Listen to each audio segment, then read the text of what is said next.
actually an Airbnb that you can hire out, and you get to run the bookshop during your stay.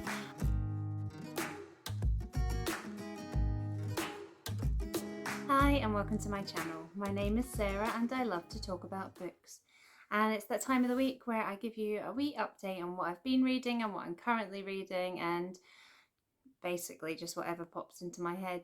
And I'm quite distracted by the fact that I do look like something's just shat out. It's the end of the day. It's really muggy here. I just can't bother trying to make myself look presentable, so you're getting what you're getting. It's been a while since I did one of these videos. I missed out on one in all the craziness of finishing off my last job, and then missed the next one in all the craziness of starting my new job. I'm now into my second week of that new job and I'm still fairly all over the place, so this video is probably going to reflect that. But so far I'm loving my new job. It is shaping up to be all that I had hoped it would be. And in terms of the line manager aspect of being a line manager to a bigger team than I have before, it's just as scary, but my team are really great. I'm excited and I'm nervous to finish off the induction phase that I'm doing at the moment and actually get out there and work one-to-one with people, because it's been so long since I've worked with patients, although we don't call them patients in my role. But I'm so happy that my career is finally shedding the shackles of office life that it's been stuck in for like the past 10 years. But anyway, books. I'm not going to get too deep into everything I've finished since I last did one of these, as I like these wee catch-ups to be kind of a reflection of my more in the moment thoughts as I'm reading something and as I've just finished it. Plus, both my June wrap-up and my BookTube Prize semi-final review videos will be coming in the next few weeks, so let's chill. I don't want to go overkill. We'll get there. So when I last updated, I was reading The Dragons, the Giant, the Women by Wayetu, and this is a memoir of fleeing Liberia during the Civil War in the 80s, 90s. Wayetu was a young child anyway when that war broke out, and her family had to flee their home and then flee to America. I can't give my thoughts on this just yet because this is one of the semi-final books for the BookTube Prize. So as I usually say, I'll be doing a video on those when the results for that round are announced. So then I started, and you're actually hearing this before my reading buddy because I'm a piece of crap and literally haven't been in touch with him. Scott, I'm really sorry. You can beat me with your wig if you feel that you want to. But I did start Trevor Noah's Born a Crime, and I read part 1. But then I realised I was running out of time to read all my BookTube Prize books because the deadline is this weekend. So I kind of had to put Born a Crime aside and focus on those. But Born a Crime is shaping up to be pretty good. But I'll save that discussion for Scott. But when I was away camping with my kids, I read Notes on a Silencing by Lacy Crawford, which is another of the BookTube Prize books.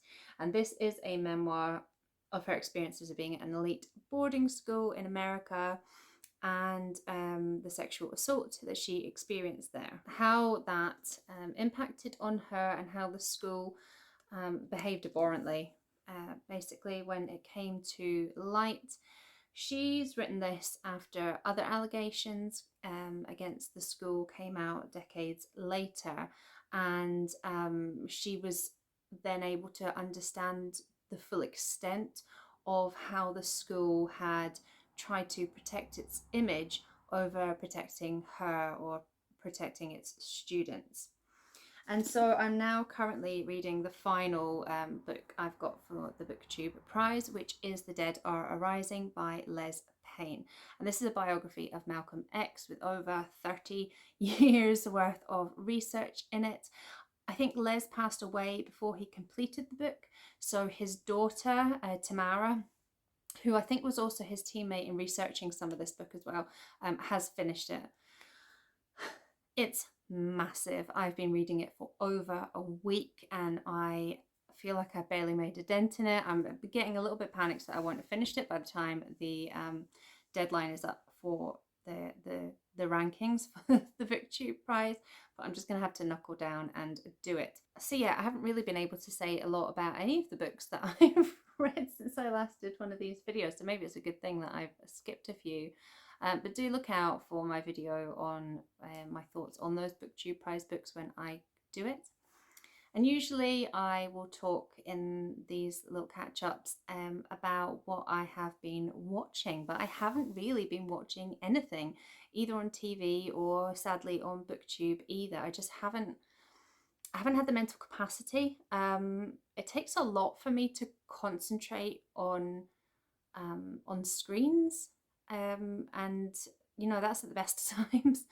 And this isn't the best of times, because not only with the job stuff, but I'm also deep in the trenches of researching and writing my master's thesis, which is due in September.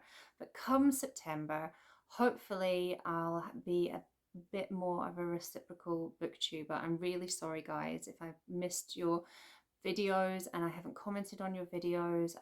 Something had to give, and I'm afraid, that sounds really bad, I'm afraid at the moment it's been BookTube. I've watched a few videos, haven't commented on them, and I've missed far more than I've watched. But yeah, come September, hopefully I can devote a bit more time to that. I did get away camping with my kids the weekend before my new job started, like I said, when I was reading Notes on a Silencing. It turned out to be a long weekend, and we also had a heat wave, so it was perfect timing. We had amazing weather, the campsite was lovely, we just had a brilliant, we escaped from it all down in Wigtownshire in the south of Scotland. Yeah, the campsite was lovely, surrounded by fields of animals and things. We found a beautiful sandy beach. We visited a reconstructed Iron Age roundhouse, and we also went to Wigtown, which is Scotland's book town. So I had hoped to do a whole vlog in Wigtown, but I had the kids in tow, and they did let me have a rummage in a couple of the shops. I couldn't go in everywhere, and it was so hot that day as well, so not the best conditions. So I'm going to share a few bits and pieces of videos that I took during the trip, but I have determined that I will be returning on a solo trip, hopefully later in the year, to do it properly. So I will save the bulk of things about Wigtown for that. But anyway, this is one bookshop that I did get to go to. Not only is it the largest shop in Wigtown, it's also the largest in Scotland, and it is run by Sean Bithell, who wrote The Diary of a Bookseller that I read last year, which is really great. It's really dry and sarcastic. He's also written 2 other books about his bookshop life, one of which I bought on this visit. The shop itself is different to how I pictured it from reading his book. Yeah, but it's just as full of interesting books. Unfortunately, there was no sign of Sean either, but I was served by a very lovely lady. This one is actually an Airbnb that you can hire out, and you get to run the bookshop during your stay, but the waiting list is like years long. I got talking to the woman that was one of the current guests, and I'm sure she said it was something like 4 years, so don't expect me to be staying there for my Wigtown vlog.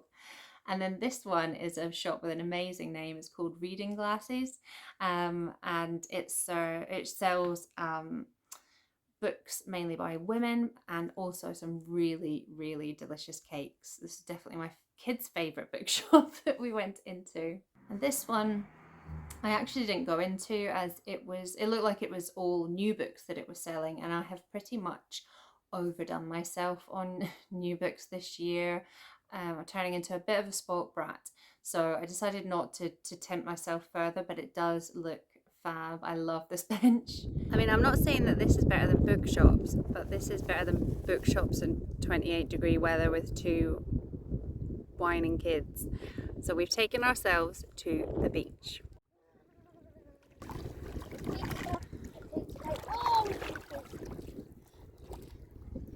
Yes, I am the whitest person on the beach, which is impressive considering that we're in Scotland, but I am always the whitest person on any beach ever. I'm practically glowing, but I'm hoping that my factor 50 will mean that I will stay light bulb, milk bottle, white, and that I won't next be speaking to you in 50 shades of tomato. And you'll be glad to know that I made it through the whole trip without sunburn. So yay me. So anyway, I think that's probably enough for now. Thank you for clicking on the video, and look out on Saturday for my August TBR. So until then, bye. I wish. Okay, car. Okay, another car. You're killing me, guys.